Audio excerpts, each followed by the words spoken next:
জয় মা কালী, জয় মা অপরাজিতা। বন্ধুরা, আজকের এই ভিডিওটি এমন এক প্রাচীন রহস্য নিয়ে যা খুব কম মানুষ জানেন। আপনারা হয়তো ভাবছেন যে সাদা অপরাজিতা শিকড় ধারণ করলে আসলে কি হয়, আর কেন এই কালী পূজার দিনে এই শিকড় ধারণ করলে জীবনে ঘটে যায় অলৌকিক পরিবর্তন। বন্ধুরা, অপরাজিতা যার মানে হলো যাকে কেউ জয় করতে পারে না, এই গাছের শিকড়ের মধ্যে বাস করেন দেবী অপরাজিতা। আর দেবী অপরাজিতা হলেন মা দুর্গার এক অলৌকিক রূপ। সাদা অপরাজিতা শান্তি এবং শক্তির প্রতীক, যিনি মা কালীর সঙ্গে একাত্ম। তান্ত্রিক মতে জানা যায় যে ব্যক্তি কালী পূজার দিন সাদা অপরাজিতা শিকড় ধারণ করে তার জীবনে সমস্ত ধরনের বাধা বিঘ্ন দূর হয়, দুঃখ দারিদ্র বিনষ্ট হয়, আর সেই ব্যক্তি পায় দেবীর আশীর্বাদ, বিজয় এবং সমৃদ্ধি। তাহলে বন্ধুরা ভেবে দেখুন, মা কালীর প্রিয় ফুলের সঙ্গে যদি যুক্ত হয় মা অপরাজিতার শক্তি, তাহলে সেই শক্তির প্রভাব কতটা হতে পারে। এই গাছের ফুল দিয়ে যখন দেবী কালীর পুজো করা হয়, মা কালী হন পরম সন্তুষ্ট। আর পুজোর শেষে যদি আপনি এই গাছের শিকড় ধারণ করেন, সেটি হয়ে উঠবে আপনার জীবনে এক জীবন্ত শক্তি, যেন মা কালীর আশীর্বাদ আপনার শরীরে প্রবেশ করছে। তো বন্ধুরা, আজ আমরা এই ভিডিওটিতে আপনাদেরকে আমরা জানাবো কেন সাদা অপরাজিতা মা কালীর এত প্রিয়, কেন এর নাম অপরাজিতা, এবং কালী পূজার সঙ্গে এই শিকড়ের গভীর সম্পর্ক কি। বন্ধুরা, পুরাণে বলা হয়েছে যখন দেবী দুর্গা অসুরদের সঙ্গে যুদ্ধ করেছিলেন, তখন দেবতারা দেবী দুর্গাকে ডেকেছিলেন এক বিশেষ রূপে অবতীর্ণ হতে। আর দেবী দুর্গার সেই রূপই ছিল অপরাজিতা, অর্থাৎ অজয়া দেবী শক্তি। তিনি নেমে এসেছিলেন এই মর্তে, দেবতাদের পক্ষে যুদ্ধ করেছিলেন অসুরদের বিরুদ্ধে, আর জয় এনেছিলেন ধরণীতে। আর সেই থেকেই তার নাম অপরাজিতা। আবার তান্ত্রিক মতে বলা হয়েছে যে কালী পূজার রাত্রে দেবী অপরাজিতা ও মা কালীর শক্তি একত্রিত হয়। এই রাত্রে দেবী শক্তি সর্বাধিক জাগ্রত থাকে। তাই এই রাত্রের পূজা, এই রাতের মন্ত্র, এই রাতের শিকড় ধারণ সব কিছুই অন্যান্য দিনের তুলনায় শতগুণ বেশি কার্যকর হয়। তো বন্ধুরা, আপনারা যদি কালী পূজার রাত্রে একাগ্র চিত্রে শুদ্ধভাবে সাদা অপরাজিতার শিকড় ধারণ করেন, তাহলে আপনার জীবনের সমস্ত অন্ধকার সরে যায়, ভাগ্যের দ্বার খুলে যায়। আপনার মন, শরীর, আত্মা সবকিছুই মা কালীর আশ্রয়ে পরিণত হয়। তাহলে আপনি যা কি জানেন কেন কালী পূজার দিন এই শিকড় সবচেয়ে শক্তিশালী? কারণ এই রাতেই মহাশক্তি অপরাজিতা শক্তি পৃথিবীতে সক্রিয় হয়। এই রাতেই মা কালী ও অপরাজিতার একাত্ম হয়ে আশীর্বাদ বর্ষণ করেন তার ভক্তের উপর।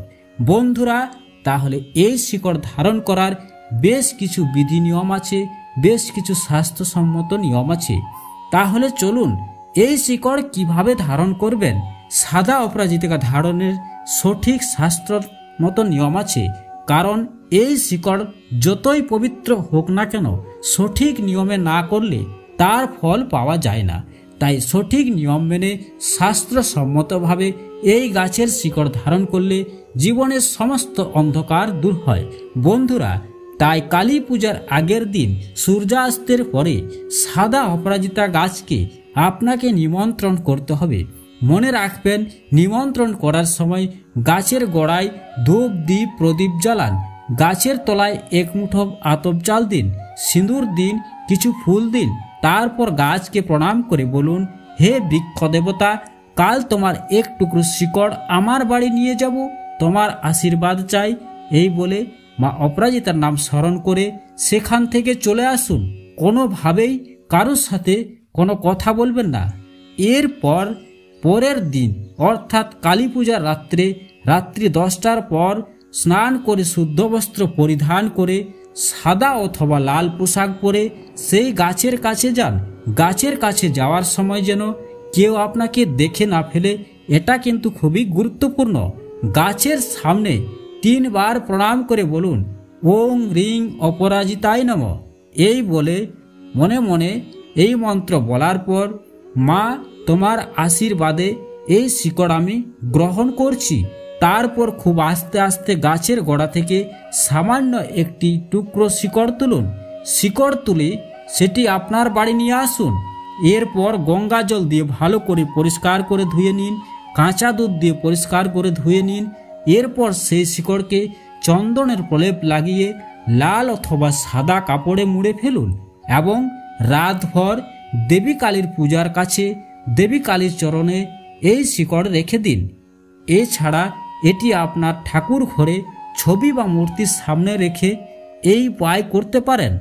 এরপর মায়ের পুজোর জন্য 5টি সাদা অপরাজিতা ফুল, ধূপ, দীপ, প্রদীপ পুজোর নৈবেদ্য দিয়ে মাকে প্রণাম করুন এবং মায়ের পুজো করুন। তারপর এই মন্ত্র 108 বার জপ করে এই শিকড়কে সিদ্ধ করে নিন। এই শিকড় সিদ্ধ করার পর তবেই সেটি ধারণ করবেন। পুজো করার সময় ওং রিং ক্রিং অপরাজিতায় নমঃ, ওং রিং ক্রিং কালিকেই নমঃ এই মন্ত্র 108 বার জপ করার পর সেই শিকড়টি লাল কাপড়ে বেঁধে আপনি গলায় অথবা ডান হাতে অথবা কোমরে ধারণ করুন। এছাড়া যে কোনো রূপোর তাবিজ বা তামার তাবিজে ভরে এই শিকড় আপনার কাছে রাখতে পারেন। তবে মনে রাখবেন, এই ধারণের সময় আপনার মন শরীর যেন শুদ্ধ এবং পরিষ্কার থাকে। এই শিকড় ধারণের সময় কারোর সাথে কোনো কথা বলা যাবে না। কালীমন্ত্র সব জপ শেষ না করে এই শিকড় স্পর্শ করবেন না। মনে রাখবেন, এই শিকড় যেদিন ধারণ করবেন সেদিন সম্পূর্ণরূপে আপনাকে উপবাস থাকতে হবে। মদ, মাংস, পেঁয়াজ, রসুন বা কোনো খাবার সেই দিন খাওয়া বর্জন করুন। বন্ধুরা, এই শিকড় ধারণ করার পর মা কালীর নাম 11 বার উচ্চারণ করুন। তারপর মা কালীর সামনে একটি ঘিয়ের প্রদীপ জ্বালান এবং মনে মনে প্রার্থনা করুন, হে মা অপরাজিতা, আপনার জীবনে আমার জীবনের সমস্ত অন্ধকার দূর করো। যদি কোনো দিন এই শিকড় নষ্ট হয়ে যায় বা ভেঙে যায়, তখন সেটিকে গঙ্গায় অথবা প্রবাহিত জলে অথবা মাটিতে পুঁতে ফেলুন। বন্ধুরা, এই শিকড় ধারণ করার ফল কি হয়? এই শিকড় ধারণ করার বেশ কিছু অলৌকিক অভিজ্ঞতা পাওয়া গেছে। যারা এই শিকড় ধারণ করেছেন তারা দীর্ঘদিনের আটকে থাকা কাজ সম্পন্ন করেছেন এবং বেশ কিছু ফলাফল পেয়েছেন। সাদা অপরাজিতের শিকড় কালী পূজার দিনে ধারণ করলে তান্ত্রিক মতে বলা হয়েছে, যে ব্যক্তি এই শিকড় ধারণ করে তার জীবনে সমস্ত ধরনের শত্রু ধ্বংস হয়, অশুভ দৃষ্টি দূর হয়, দুঃখ দারিদ্রতা দূর হয়, মানসিক অবসাদ সরে যায়, জীবনে আসে সৌভাগ্য, অর্থ এবং সাফল্য। যদি এই শিকড়টি আপনি আপনার বাড়িতে রাখেন তাহলে সেই বাড়ি থেকে অশান্তি, কলহ দূর হয়, দুষ্ট শক্তি দূর হয়, অমঙ্গল দূর হয়, সব কিছু দূরে সরে যায়, পরিবারে নিয়ে আসে সুখ, শান্তি, প্রেম এবং সমৃদ্ধি। বন্ধুরা, অনেক দীর্ঘদিনের অসুখ থেকে এই শিকড় ধারণ করলে মুক্তি পাওয়া যায়, কর্মক্ষেত্রে উন্নতি হয়, আবার এই শিকড় ধারণ করলে এক অলৌকিক সাফল্য আসে। বন্ধুরা, এই সমস্ত কিছুই সবই ঘটে থাকে দেবী অপরাজিতার করুণায়। তাই বন্ধুরা, কালী পূজার দিন এই শিকড় ধারণ করা মানে নিজেকে মা কালীর শক্তির সঙ্গে যুক্ত করা, নিজের ভিতরের অন্ধকারকে জয় করা। তো বন্ধুরা, এই ভিডিওটি যদি আপনাদের ভালো লেগে থাকে অবশ্যই একটা লাইক করতে ভুলবেন না, শেয়ার অবশ্যই করবেন, আমাদের চ্যানেলটিকে সাবস্ক্রাইব করতে ভুলবেন না।